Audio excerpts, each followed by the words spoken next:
กคนเมื่อกี้นี้แล้วก็เพิ่งจะคิดชื่อรายการกันสดๆร้อนๆชื่อว่า17ข่าวซาวเช็ค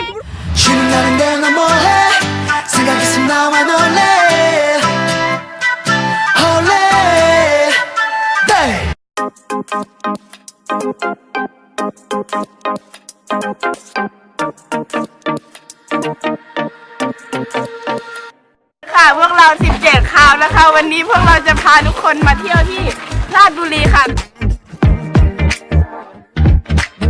สวัสดีค่ะทุกคนอย่างนี้นะคะอยู่ที่ส่วนของงูแล้วนะคะให้ดูก่อนบรรยากาศโดยรอบก็จะเป็นประมาณนี้จ้าก็คือที่ถีบเรืออยู่ก็คือคนในวงก็คือ17ข่าวไปเหมาค่ะไปเหมาเขาแล้วทำอะไรก็เหมาทุกอย่างเพราะคนเยอะนี้เรามาปั่นเรือแล้วเราก็ผิดกันด้วยสะพานเลี้ยวซ้ายสะพานก็เลี้ยวซ้ายปั่นอยู่กับดีโน่นะคะดีโน่หันมาหน่อยตัวนู้นเป็นซิงเกิลวานกับเอสคูมนะคะและอยู่กันที่ถ้ำเขางูค่ะ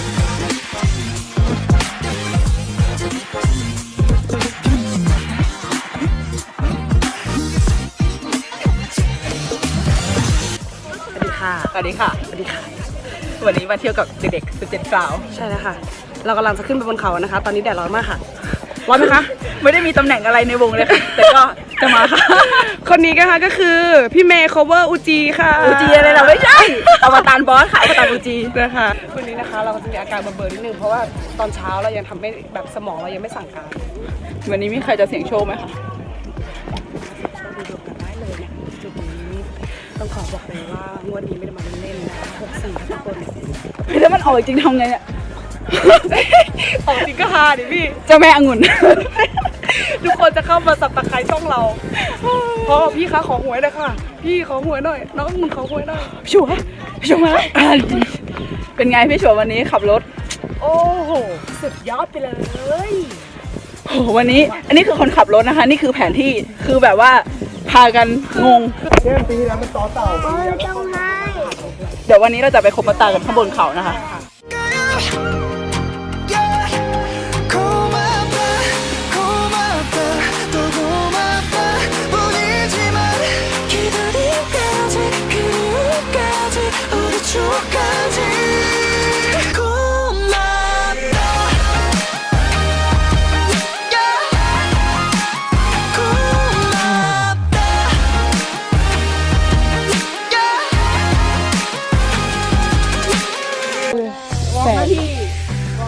แสนขยันอันนี้ก็คือผู้มีพระคุณของพวกเราถ่ายรูปให้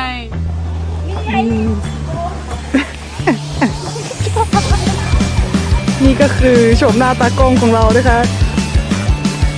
โอ้โหยืนโพสด้วยไหนโพสยืนโพสได้แล้วค่ะ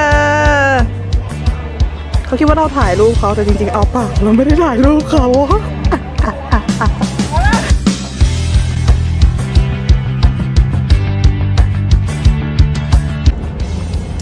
ขุดแล้ว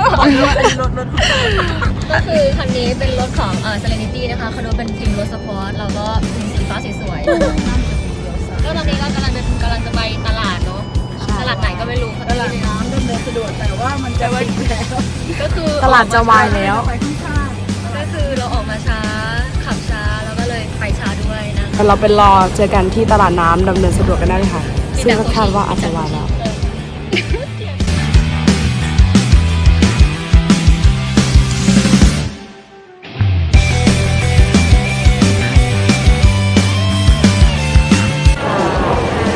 น้ำเบิกมากค่ะก็แล้วเราก็ถึงไหนนะถึงไหนถึงตลาดน้ำดำเนินสะดวกนะคะทุกคนถึงตลาดน้ำแล้วนะคะก็แบบว่าสภาพสดมากเบอร์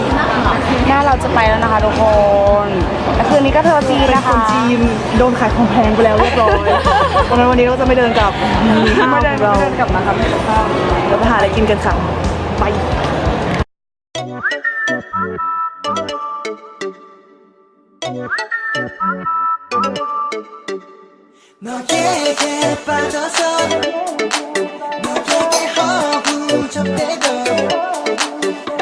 ของเรานะคะใช่เมเนเจอร์ไหมนะวันนี้เป็นเมเนเจอร์เขาเรียกอะไรนะ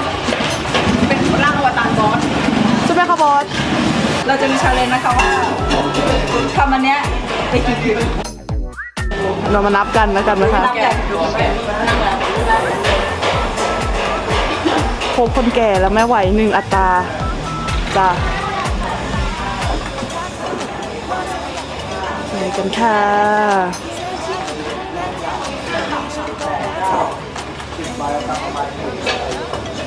ถ่ายรูปค่ะถ่ายรูป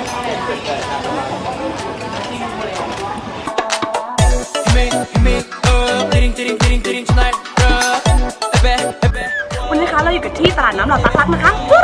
จริงๆมันก็เป็นดำเนินสะดวกนั่นแหละค่ะหลอดตักลักคืออะไรคือช่วยถือกล้องให้สูงๆเด็กหัวขาดไปแล้วเนี่ย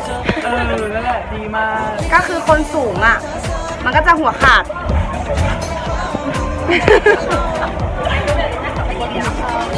เป็นหิวแล้วเราต้องไปหาอะไรกินกันได้แล้วทุกคน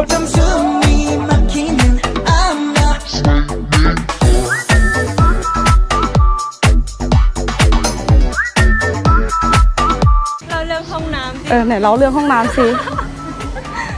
ไหนมันเกิดอะไรขึ้นคะ ก็คือเมื่อกี้อ่ะไปห้องน้ำ ใช่ แล้วแม่ค้าเห็นหน้า ก็บอกว่า 20 บาท 20 บาท ก็ยืนอึ้งอยู่แล้วก็หันไปบอกพี่ไม้ว่า20 บาทแล้วแม่ค้าก็เลยตะโกนมา ตะโกนมาบอกว่าอะไรนะ10 บาทค่ะ10 บาท 10 บาทจ้านึกว่าคนจีน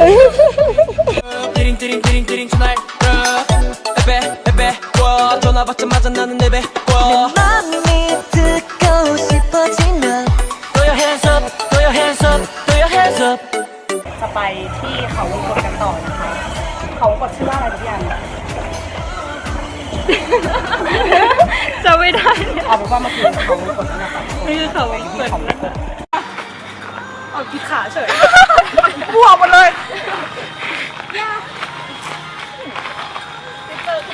อันนี้ก็เป็นที่ฉวา 10 ล่วง เชื่อด้วย ทำแต่หมดยังไง เป็น2 คนเลยเป็น2 คนเลย แล้วเดี๋ยวให้กล้องแผ่นนะคะแล้วทำหน้าเหี่ยววะ แกหันไปหาพี่ไม้พี่ไม้ ก็คือทำหน้ารีแอคชั่นของทุกคน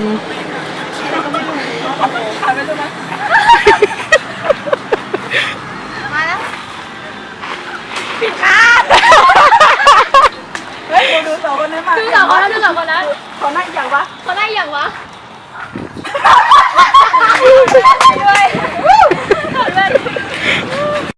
ทุกคนเราโอนออกกันค่ะโอนอยออกใครดำออกไปเราก็ไปจับกันค่ะ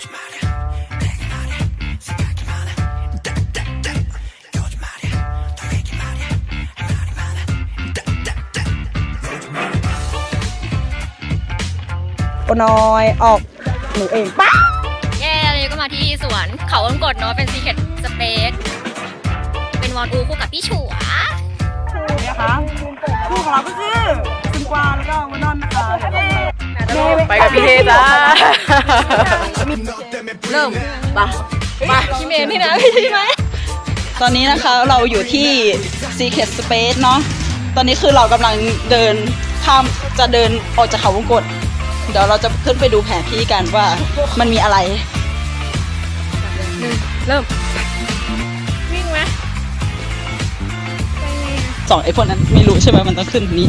ไอ้พวกโง่หุยเขาฉลาดแล้วนะเขาขึ้นไปดูแผนที่ ก็เมื่อกี้ใครบอกว่าห้ามขึ้นไปดู ไม่มีการดูเขาวงกตมาตั้งแต่แรกนะคะ ห้ามโกงนะเปิดแมปนะ ห้ามเปิดแมป ถ้าเปิดแมปแล้ว โรงงานอยู่นี้เลย ข้างบนขี้โกง ไปทางนี้ตันนี่ตัน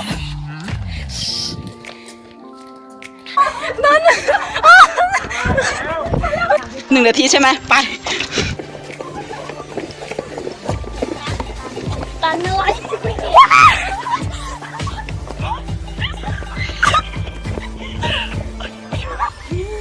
เอ้ยจังมาด้วย มันออกไปทางไหนกันวะ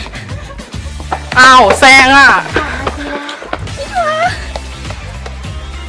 เราไม่รีบ ใช่ไหมกลุ่มข้างหน้าใช่ไหม เราจุกก๋วยเตี๋ยวเนี่ย เย้ใครอยากชนะ ถึงแล้วอุ้ยถึงแล้ว ครบแล้ว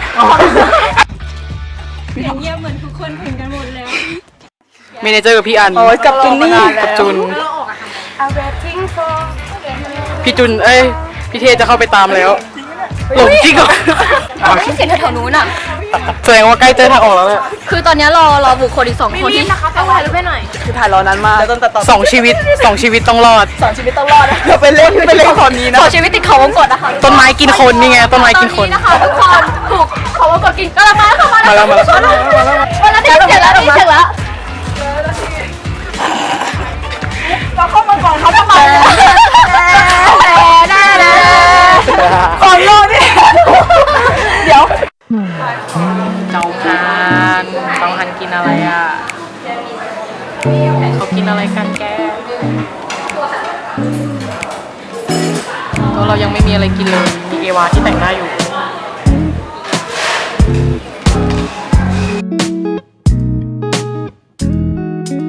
One, two, three, four. 한 손에는 커피를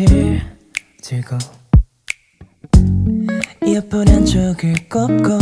ไปดูข้างหลังดีกว่า 손끝이 스치는 길라야. 바람을 걷는 별거 아닌 취미같이 싱싱한 거란 말 보여줘 คุณรีบหายแล้ว 사람이 어디가 คุณจริงจังไปไหมอ่ะคอนซีลเลอร์แล้วนะ นี่ก็ยังไม่หยุดนะ จริงจังไปไหมพอของกินมาดูสิก็คือนะ เป็นวงผู้หญิงต้องสวยกินงูนี่นะคะพ่อของเราพี่เจ๊กับเขาได้ไปเขากินงูไปคนละที่กับพวกเรานะคะพวกเราไปเขากินงูแต่พี่เขาไปเขากินงู I'm falling for you, falling for you. 빠져나오긴 늦었어.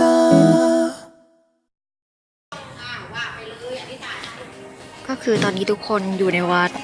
นี่ไหว้เสร็จแล้ว ก็เลยมาถ่ายให้ก็มาเที่ยวก็จริงแล้วก็เข้าวัดเข้าวา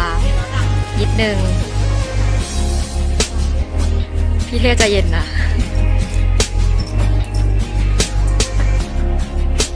ก็ถ่ายด้วยความสงบแค่นี้แหละให้เห็นว่าเราก็ทำดีเป็นนะฮะตอนนี้น้องๆก็กำลังเรียกว่าอะไรแก้ปีชงเสริมดวงใช่ดีขึ้น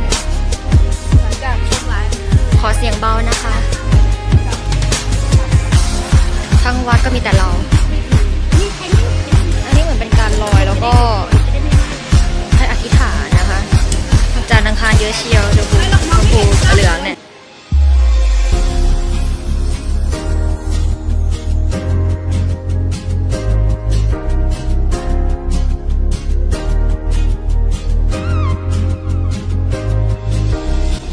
เย้ ตอนนี้ก็ทำบุญเรียบร้อยแล้วกำลังจะไปร้านอาหารของน้องมังคุดค่ะ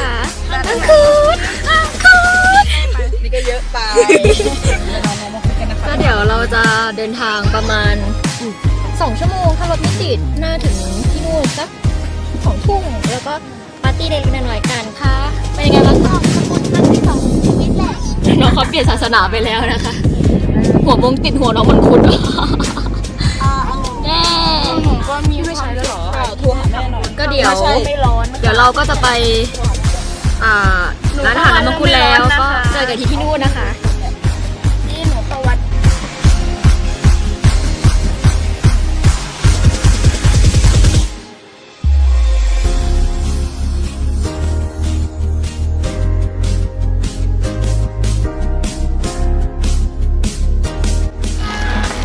ถึงยัง ถังขยะแล้ว ถึงร้านน้องมังคุดแล้ว ที่กินดื่มของเราในคืนนี้ปาร์ตี้17ข่าว เดินตามกันเลยค่ะทุกค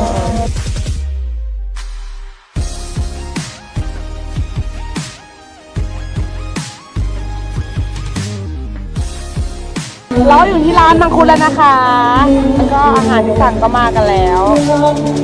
ก็คือ17คราวนะกินแล้วก็กินอีก ไม่มีทางที่จะหยุด17คราวกินไม่หยุดกินอยู่นั่นแหละ กินอยู่นั่นแหละ กินไม่หยุดกินอยู่นั่นแหละ แล้วเดี๋ยวเราจะไปจับฉลากกันด้วยนะคะทุกคน วันนี้ทุกคนเตรียมของจับฉลากมาเพื่องานนี้โดยเฉพาะ ของเจนิมคืออะไรคะ อยากรู้จังเลย ระเบิดซีโฟ ของหนูคืออะไรรู้ปะคือเหล้าครับ เฮ้ยก็เป็นเล่าจริงๆเสียงนะ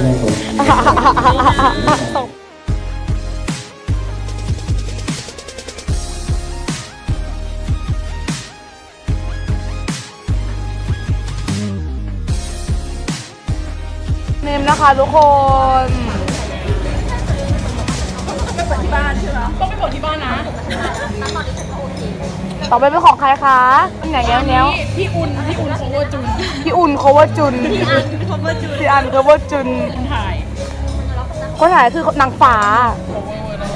องุ่น cover วานอนนะคะทุกคนกล้องมันไม่เคลียร์ให้เรามันไม่โฟกัสส่งมอบค่ะหมิงเจียค่ะ ส่งมอบให้หมิงเจีย ตรงนู้นเลย เดี๋ยวให้คนเข้ามา จะกินเหรออะไรคสชเอ้ยสคชตายเขาชมจะอยู่ไหมเนี่ยหลายเรื่องแล้วเราอ่ะ ต้มตำปลาเป็นอาหารหลักของพวกเรา17คราว นั่นแหละค่ะอย่างที่เห็นกันไปเลยค่ะนี่คือว่าถ้า11คราวอยู่ที่ไหนแล้วไม่มีส้มตำอ่ะก็เท่ากับว่า11คราวไม่ได้ซาวเสียง มันเป็นแบบนี้นี่เองปลาร้าต้องนัวปูต้องแน่นน้ำแน่นพริกเยอะๆคือชอบ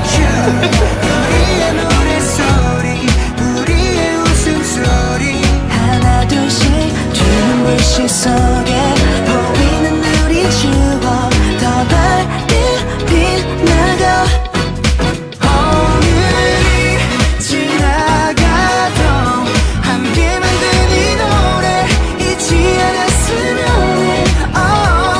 내 옆에 있던 너 네 옆에 있던 나 서로를 만든 우리의 campfire แล้วก็จะถึงขั้นตอนการจับฉลากแล้วนะคะ โดยพี่เมย์พี่จะทำหน้าที่เป็นแมเนเจอร์ให้ทุกคน เย้เตรียมมาแล้วส่วนบอสนั่งหัวโต๊ะเสียนลงมือไหลไปด้วยเลยถ้าเปิดแล้วได้เบอร์ตัวเองก็ม้วนกลับคืนแล้วจับใหม่นะลูกเริ่มจากไม่เปิดจับแล้วก็ให้เจ้าของเบอร์นั้นไปหยิบของตัวเองมาให้เขาบอกว่าบอกเบอร์เขาไปเดี๋ยวโอ้โหมันเป็นวันเลขที่ได้จับก่อนคุณซื้อจับก่อนจ้า 우리의 노래소리 우리의 웃음소리 하나둘씩 눈부신 속에 보이는 우리 추억 더 밝게 빛나고 우리만은 시간에 쫓겨있지는 말아요 얼마나 소중한지 얼마나 고마운지 매일 아침에 달빛이 꺼져도 우리 맘은 꺼지지 않아 힘들고 너 지칠 때 그대 밝혀줄게요 환하게 웃어봐요 서로의 힘이 될 수 있게 다 같이 불러봐요 이 밤이 지나다 힘들고 너 지칠 땐 그대 밝혀줄게요 내 손을 놓지 마요 내 옆에 있던 너 네 옆에 있던 나 서로를 밝힌 우리의 campfire Happy New Year สวัสดีค่ะซาวเช็ค